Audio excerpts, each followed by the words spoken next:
ne Mai ne Keboi Det ajoine Jalle mang dun sita ne Biniar niyan ta peng peji son si che thek long ane kaya long Jemu tidak met lo te mina aphan che thirak ching ring tamai me Lo dia krong alim ta ne virji son si nang man ver kai ke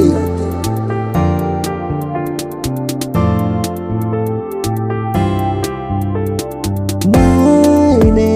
Keboi Det ajoine Jalle mang dun sita ne Ode ji pleng peji son si nang man ver kai ke Uneji pleng pleji son si nang man ver kai ke Seng ke hang ko ane dota ne ale avelo seng to hang du nak lo ne pleng ne lo ne la PDR ni aphn ne Keboi Det ajoine kemang dun ke ne la son suri bota pleng ne lang ne la son suri no du non ben arani antane un lo la ne dat pir de song dun jita ne adi ba ching kin dun ne piale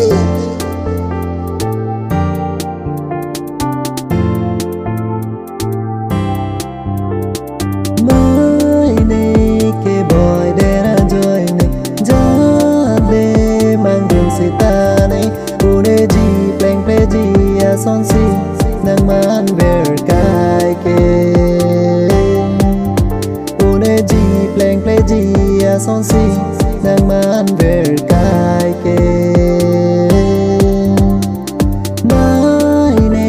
Keboi Det ajoine Jalle mang dun sita ne Uneji pleng pleji son si nang man ver kai ke Uneji pleng pleji son si nang man ver kai ke Mai ne Keboi Det ajoine Jalle mang dun sita ne Uneji pleng pleji son si nang man ver kai ke Uneji pleng pleji son si nang man ver kai ke Mai ne Keboi Det ajoine